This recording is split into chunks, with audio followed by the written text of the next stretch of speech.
Welcome to Wobbly Pod Presents, Episode 4 of Taking on Trek. I'm Joe. And I'm Dave. And your Jedi mind meld tricks will not work on me. They only work on the weak-minded. I so can't believe he did that. Although I love what Jon Stewart did on The Daily Show. Your moment of zen was Kirk from the original series going, fire. You see the Enterprise shoot a photon torpedo and blow up the Death Star. It's awesome. Oh, see, now you got me thinking about Jon Stewart. He's going to be taking like 6 months off. Yeah, 12 weeks. Oh, all right, because he's going to be directing something overseas. Yes, he's directing a movie, which I'm kind of interested. Ugh, excuse me, I'm sorry, it's a little later at night, so... How have you been, dude, after the move and everything? Yes, folks, I am sore after helping Joe move out of his previous home into this. He lied and told us that he didn't have much stuff and it was light, but my legs are still hurting.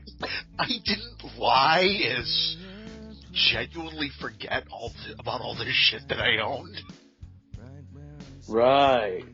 And they were light boxes filled with heavy books. The boxes were light. It was the books that were heavy. Well, it's like I told Bobby. Bobby's like, it can't be that heavy. I picked up a comic. I said, now hold this. He said, okay. I said, now, lift all of them at once. He said, I see your point. No, but thank you and Big Dave and Carlos and everybody else. Yeah, we had so much fun. That same night, we went out and just drove to New York and back. Yeah, we're not all that far from New York City here.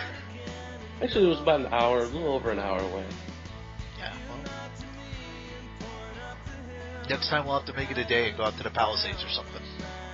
Midtown Comics. So, yes, there you go. So, today we will be talking about the Andorian Incident and breaking the ice. Before we get to that, do you have any news? Yeah, I got Trek news. Not much. Just one simple thing.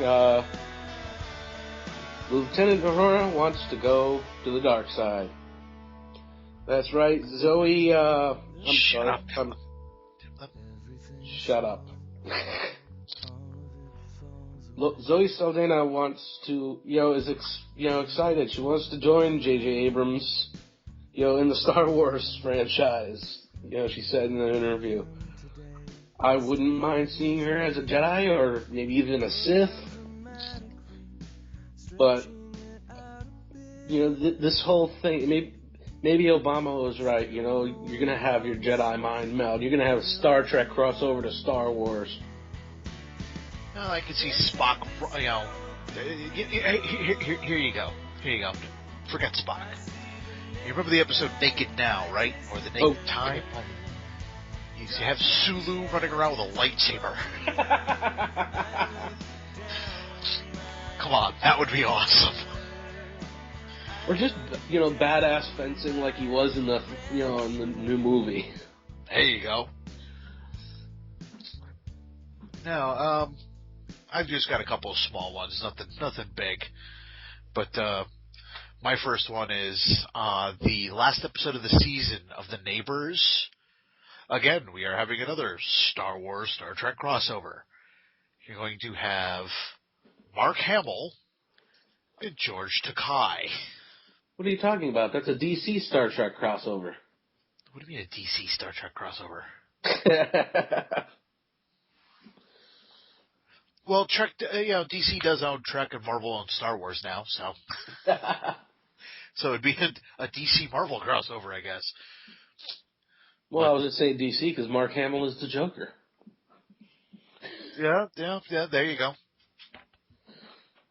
But, yeah, I've seen bits and pieces of it. It's not a great show, but it's not a bad show either. It is kind of fun, so I will probably turn it on to watch that last episode, just because it seems like it could be a fun idea.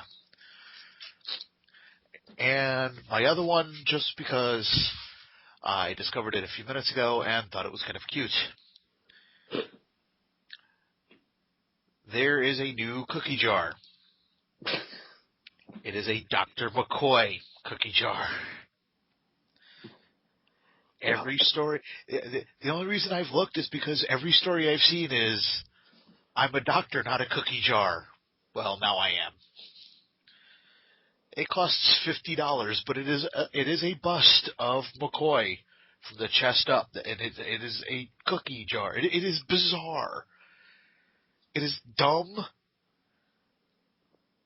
yet I want it. For God's sakes, Jim, I'm a doctor, not a pool man. I have no idea why I would want this. I really don't.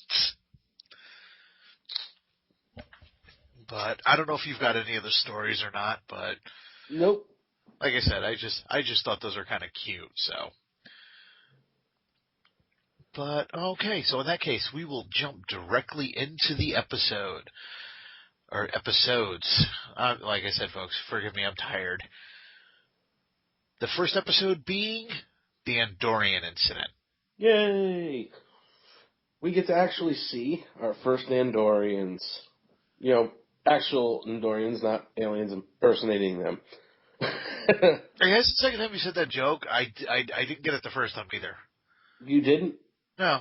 The only other Andorian we saw was in the original Star Trek, and he wasn't even a real Andorian.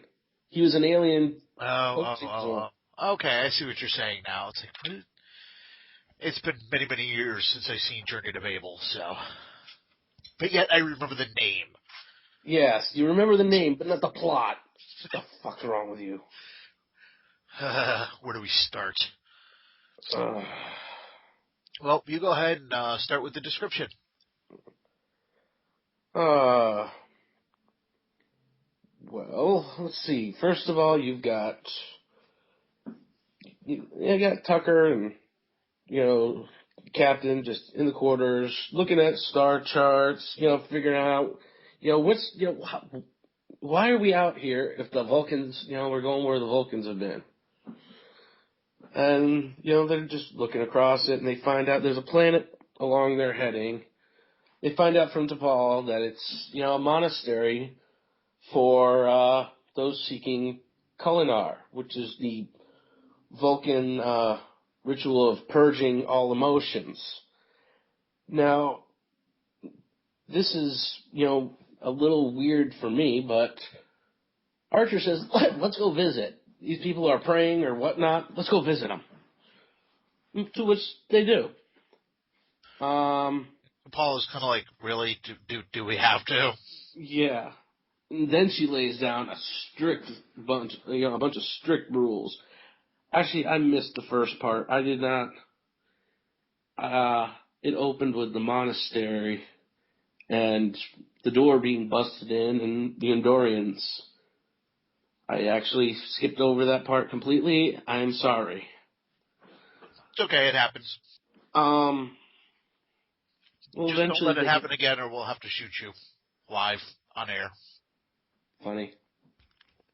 Well, eventually they get down to the planet and, T'Pol's telling, they're here to purge all of their emotions. To which Trip notices the door that got busted down earlier that they, by the Andorians. Somebody really must have been purging. Look what they did to the door. And they go in. They talk a little bit with the head of the monastery. They realize something's wrong. They don't know yet until Archer sees in a reflection somebody with a phase rifle, behind, just checking everybody out, hiding from the shadows. Now, was it a phase rifle? A phase rifle? Was it a plasma rifle? I'm just saying phase rifle because it did fire beams. Okay, that's I can go with that. Okay. Trip and Archer tackle him, and then they are accosted by 3 more Andorians, and then they are taken hostage. Now, they're taken into the back, with And for some reason, the Andorians are the crazy conspiracy theorists of the entire universe. They're afraid people are watching them. I'm surprised none of them were wearing tinfoil hats. Which makes me wonder, because you had what's his name? Shoot, I forgot the actor's name. Jeffrey Combs? Jeffrey Combs playing the Andorian, captain, and he's played the Question on Justice League. Yeah, I'm a big Jeffrey Combs fan. Yes, But we'll get to that during our recap. yes, you've also seen him in another Star Trek series that we will talk about further down the road.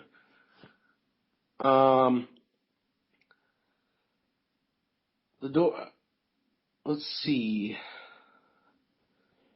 They notice that the humans have just shown up out of the blue. They're worried that there's a transmitter, that the Vulcans are spying on them. They interrogate Archer a couple times. I don't really have much of a synopsis on this. They interrogate him a couple times. They find these hidden catacombs. They transport an away team in, get them into the catacombs, and basically surprise the Andorians. And they end up in this huge firefight, or, I can't say huge firefight. There was only 2 Andorians left.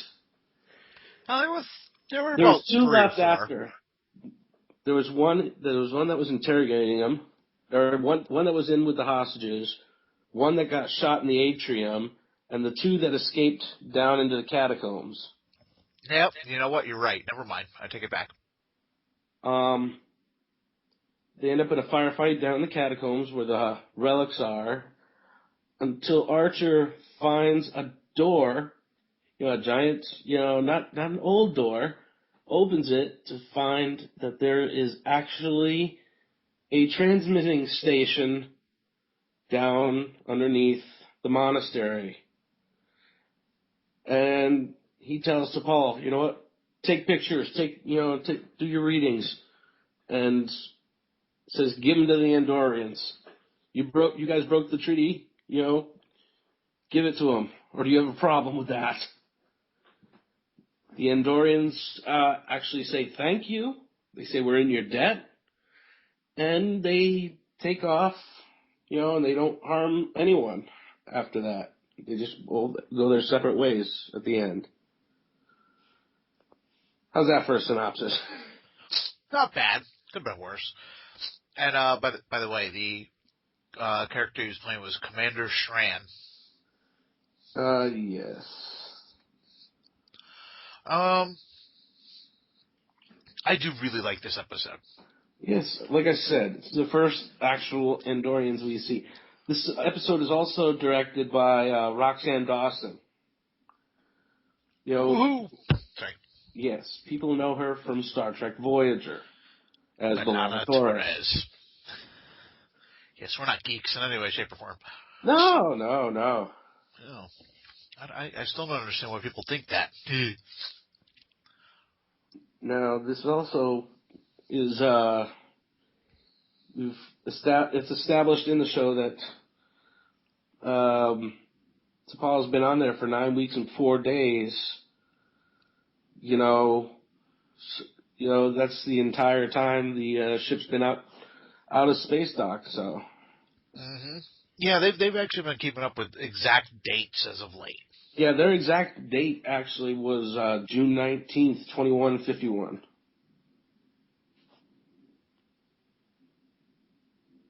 Don't ask me how I know that.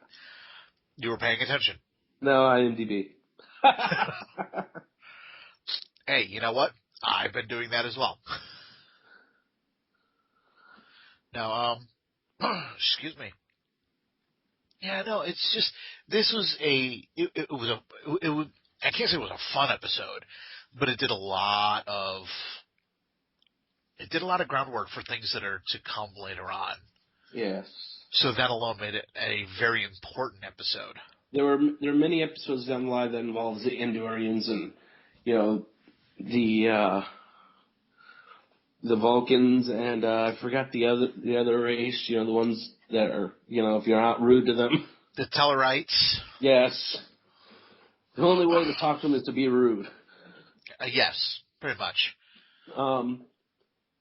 But my you know, only problem, you know, it looks a lot like the Vulcans are lying throughout the whole thing when they're not, because there's no transmitter or whatnot. They're in the monastery, but below it. No, you know what? We're going to disagree on this one. I think this is the one of the few times it's happened. But yeah, no, they were quite literally lying through their teeth. I think they were doing what Spock always did, like stretching the truth or exaggerating. Like this, it's not in the monastery, it's below it. It was part of the catacombs, which is part of the monastery. So we'll agree to disagree then. Yeah, and that's one of the few things I didn't like about the series is, as much as I enjoy it, at the same time they would sit there and take things that were canon and kind of go and tweak it here. Didn't need to be tweaked. You know what I mean?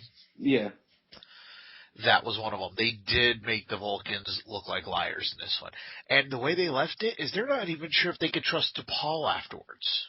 Yeah. And we'll get more into that in the next episode, actually. Well, with the letter. Yeah, we'll get into it. We'll get into my problem with that as well. But I'm sorry. I like the fact that though Vulcans are superior, physically stronger than humans, Archer knocked that one Vulcan out with one hit to the jaw. At the end, the Vulcan had a glass jaw. Yeah, and I laughed. Not because he hit the Vulcan, but whoever that actor was. Yeah. That was the absolute worst reaction to a punch I've ever seen. The punch is already gone, and he has a delayed reaction. He's like, oh, I'm supposed to fall now. I was waiting for Johnny Cage from Mortal Kombat to walk out and go, this is the part where you fall down. Yeah, and what was that? And I'm ranking on this like I didn't like the episode. I actually really, really enjoyed it. Yeah, I really love this episode myself. It gets really serious to the point where, it reminds me of, this is going to sound bad, but, you had the Andorian who's going to rape, basically, T'Pol. Oh, yeah. He wanted to rape her. Oh, yeah. And he said, he says, I've studied your mating rituals. I hear you make your men fight. You want me to kill anybody? I'll kill him. Yeah, no, he's like, I've heard that you women have your males fight to the death. Is there anybody you want me to kill for you? Archer stands up, leave her alone. He just kind of looks at her and then looks back at T'Pol. Do you want me to kill him? And it's not funny, but it's kind of the way he says it. It's very creepy. Yeah, that wasn't the first time he, came on to her, quote unquote. There was a couple scenes like that. Yeah. One thing I really liked is, and as long-time Trek fans will know this, it's the first mention. Now, it's the first canonical mention. Don't forget. Now, obviously, this is the last series they produced for television. Timeline-wise, it's the beginning. But it's the first time we have heard mention IDIC. IDIC. Otherwise known as Infinite Diversity in Infinite Combinations. Now, I like the fact that T'Pol's kind of like, I'm doing my emo Vulcan thing again. Yeah. And it's Phlox who's like, look, A, you decided to stay here, so stop bitching. And B, it's the Vulcans who say, who have the idic learn to embrace it is pretty much the entire conversation that is had there. Hmm. And I do like that he kind of gets on her for it a little bit, not in a mean way. And I really like their relationship. Those two together are a lot of fun to watch. It's like comedy and tragedy between them. They're two halves of the same coin. Yeah, they really are. They really are. But another thing that was interesting was, Archer just was the only one getting interrogated and beat on. All those Vulcans there, and nobody beat on them. Nobody beat on Trip. Well, They yeah. just laid into Archer. Well, that's because A, he's the captain, and B, they wanted to know why the hell they had T'Pol on their ship. Yeah, well, they never seen a human before either. Yeah, hence the reason pink skin. There's no racism there at all. Yeah. Which is, odd since the Vulcans are kind of pinkish themselves. The Vulcans come off a little more green than they do pink. I can say that. They're like an olive-skinned. Yeah, okay. But yeah, definitely not so much the pink color. But especially Mr. I don't know how to drop from a punch. Who's, so nervous, you could have told him the safety was on the phaser. The safety's on. What? Boom! Oh! Yeah. And Trip went down like a ton of bricks himself. Say that again? Trip went down like a ton of bricks when everything started to hit the fan. Oh, yeah, one punch, and that boy was down for the count. Not sure what happened there, but we see him fight. This was not a normal thing from what I remember. No. Then, Malcolm, his character, was in his glory. He got to pull out the toys. Stun grenades and, breaching, stuff. He pulled a full-on SWAT mission. Yeah, he did. He was kind of happy. And there's one thing I'm wondering. That face they blew up. Wonder if that was a frozen version of Jack. Oh, God. Don't say that. They blew up the face of Bo. Not cool. That and another thing, Malcolm was, when he was up on the Enterprise, was citing a bunch of what is now Starfleet protocols. Yep. Yes, I did catch that. I think, well, why don't we have him call in every 10 minutes? Maybe that should be Starfleet protocol, or yeah, maybe he was actually writing the book while he was quite unintentionally, but yes, he was. But that's pretty much all I think I got for notes on that. Let me double check, see what I got here. Well, yeah. The last thing is I did genuinely like T'Pol's reaction, because you really couldn't read what was going on there. She was either nervous because, oh my God, I knew about this and we've been found out, or she was so stunned she didn't know what to do. And it was genuinely hard to tell, and I actually liked that. They left it very much up in the air. Yeah, even Archer, laid into her a little bit by saying, you got a problem with that, giving it to them? Yeah, and at the same time, as much as I like her reaction, I think he went a little overboard on her. Because he's taking it out on her. And she's been with them the whole time. Me personally, I don't think she knew. She gave, it was, the Vulcans that quote unquote broke the treaty. Exactly. We're also assuming that they were actually spying on the Andorians. There was no actual proof of that. Yeah, it was pretty much It was proven when she ran the scan. Because even Trip says, or not Trip, I'm sorry, Malcolm. Malcolm looks around and says, yeah, basically, because he recognized some of the equipment. He's like, yeah, there's basically enough here to see what an Andorian is having for breakfast.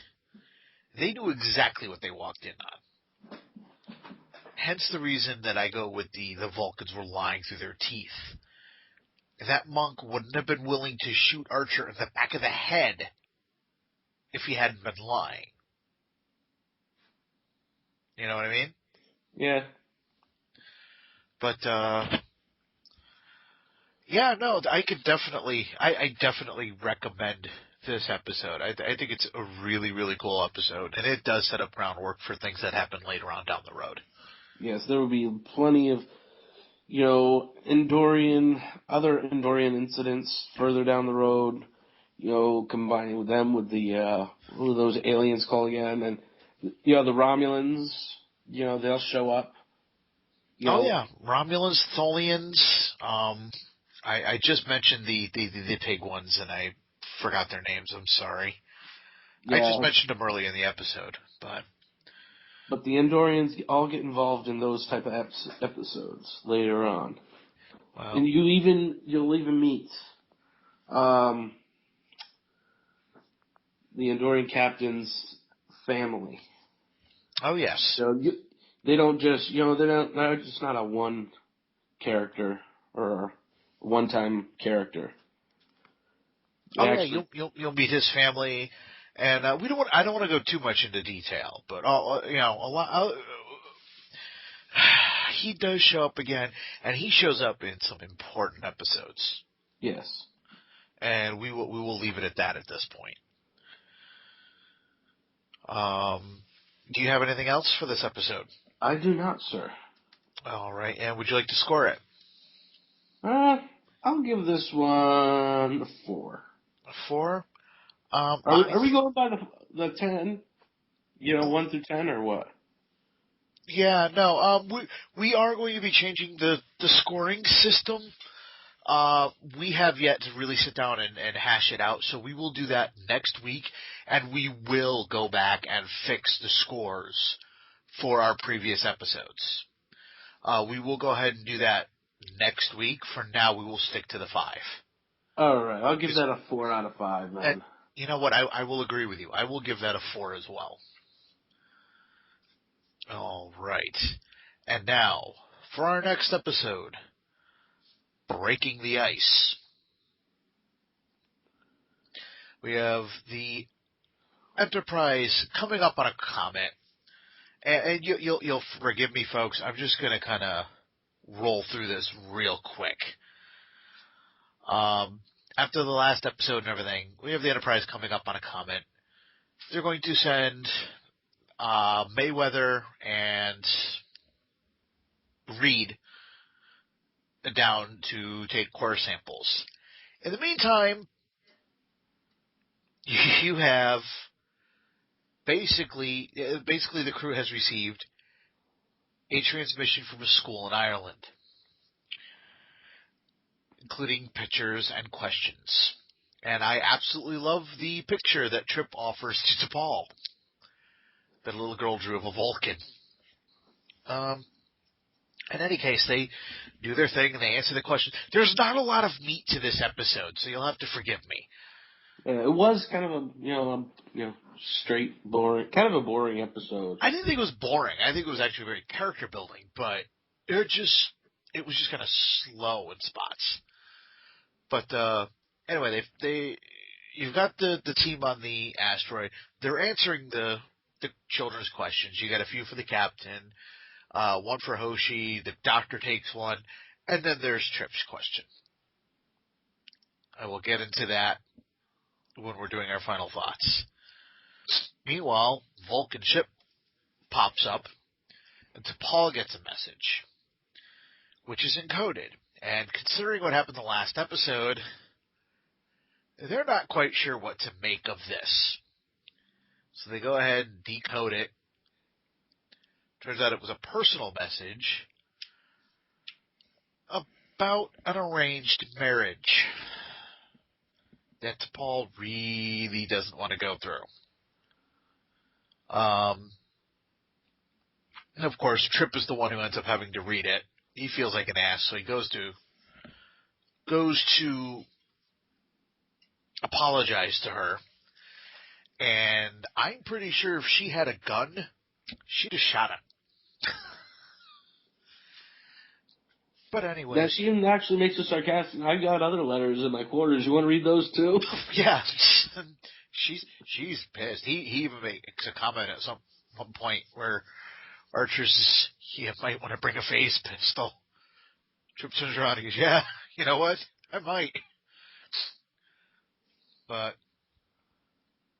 anyway, they ask the captain of the Vulcan vessel to come over for dinner, and Archer is doing everything he can to be as polite to this guy as possible.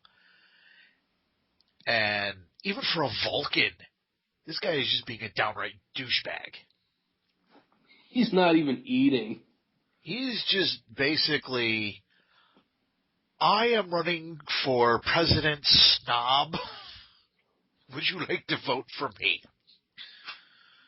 So it comes down to the point where Archer's like, you know what? Get the fuck off my ship. And has security escort him out. Meanwhile, you have Reed and Mayweather build a snow Vulcan. Which I thought was awesome on the asteroid. And then they blow it up. They make a hole in the asteroid. Mayweather looks and he goes, "That's impressive." Reed says, "I was hoping for a little more symmetry." But now, it should be said that they're going after Isolinium, I believe it is, in the comet. I believe so. Those are what's later used in other episodes of Star Trek as, the isolinear chips, I believe. Absolutely correct. But they go down, they get their core sample, and as they're heading back up, they realize, as they're down there doing their drilling, Enterprise detects that, hey, when you've made your bomb go boom, you've sped up the rotation of the asteroid. The sun is going to be there in 3 hours instead of the 8 you thought you were going to have. So no problem, we'll be out of here in plenty of time. So Mayweather hurts his right leg and bandages his left leg as they climb out. Like I said, I'm sorry, folks, it's all over the place, but really there's not a whole hell of a lot to this. So they get up, they get to the pod just before the sun gets there, ignite the engines, and for the second time in less than 4 episodes, a pod falls into a crevice. This is becoming a thing. So the Enterprise flies over, fires its grapplers. One hits the ground. They're like, that's okay, we can get it. Meanwhile, the Vulcans are like, do you want help? Archer's like, no, I am running for douche president now. I don't want your help. I don't need your help.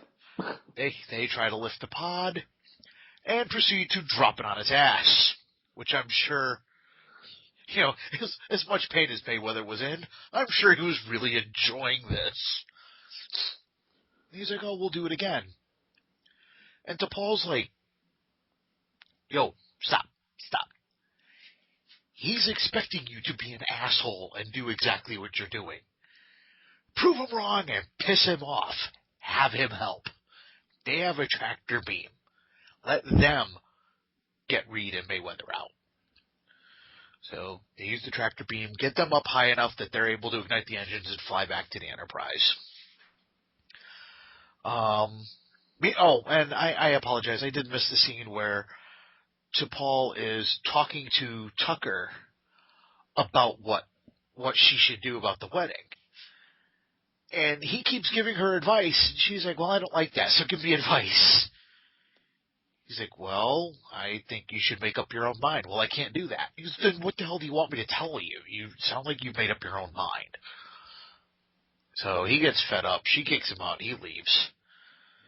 At the end of the episode, she's sitting there and she's looking at them. She asks the captain. She's like, you know what? I basically need to make a phone call home through them. Can I go leave a message? Go do your thing. He asks Trip. He goes, what was that about? He goes, something personal. He's right. Gotcha. I'm not sticking my nose in any more of her business right now.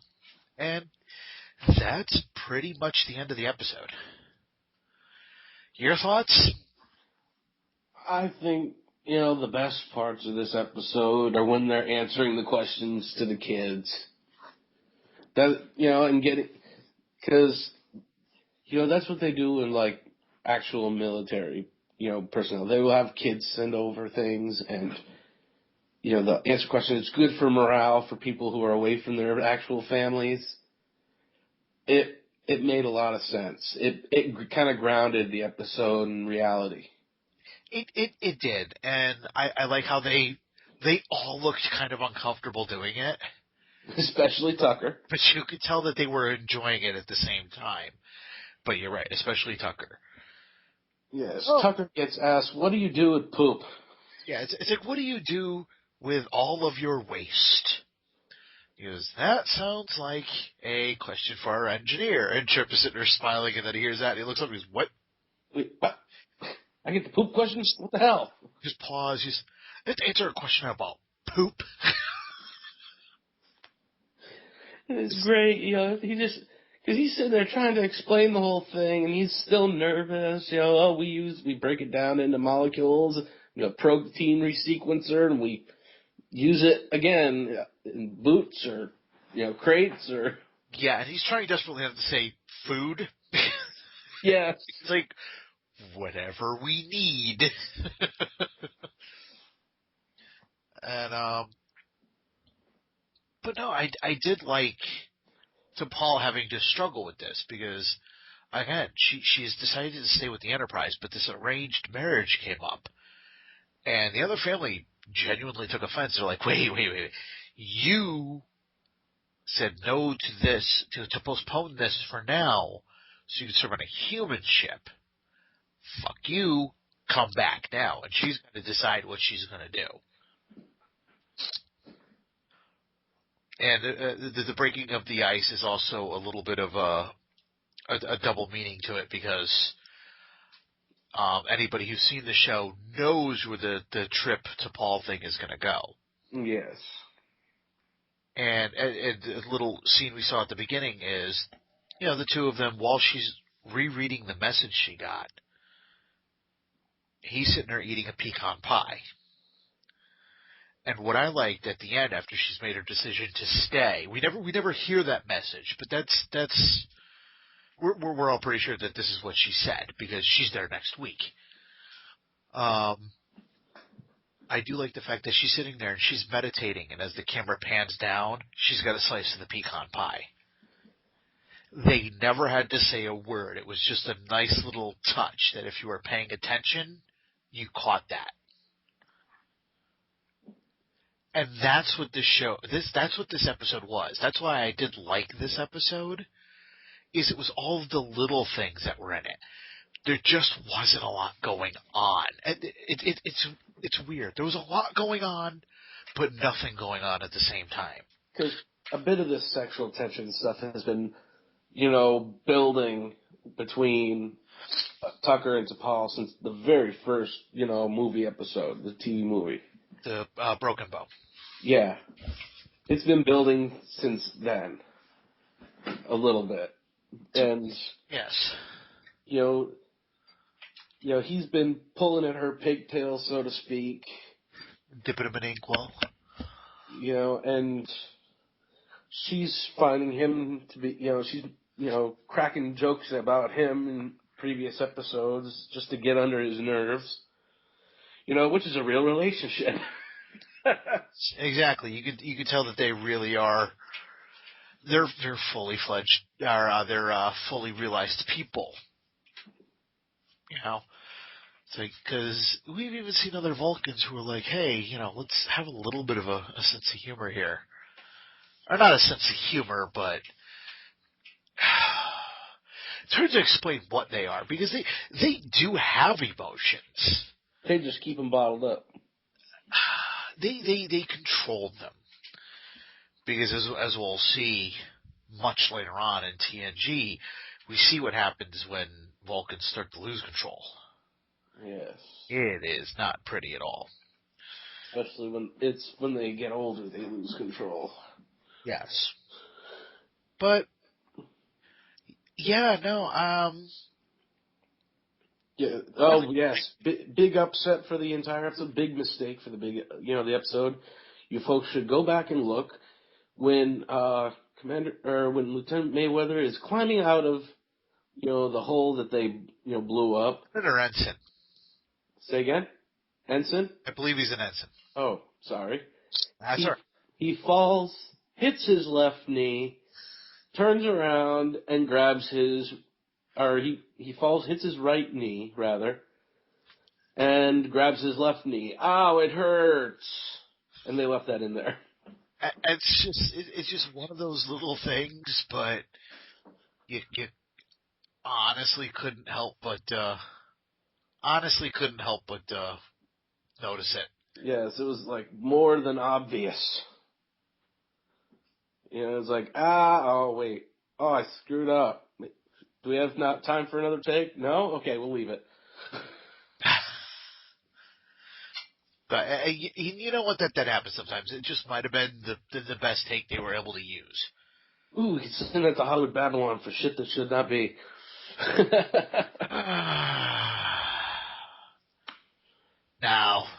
No, that's they get too many good things. That one would kind of fly under the radar. But yeah, do you have anything else, or? You know what? On this episode, not really. It was a pretty average episode. But I'm getting. It makes me a little sick and tired of seeing Vulcans every 2 episodes or so. Vulcans all the time with the. I don't know if you know what I mean. Yeah, and I think that's something they're kind of meant.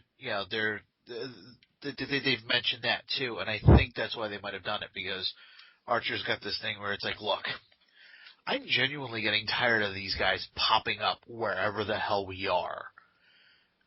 And he's right. They keep popping up no matter what they're doing, where they are, why they're there,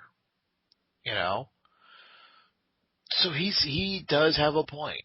And I think that was kind of a nod to the fans, because they realized we're kind of overdoing the Vulcan thing.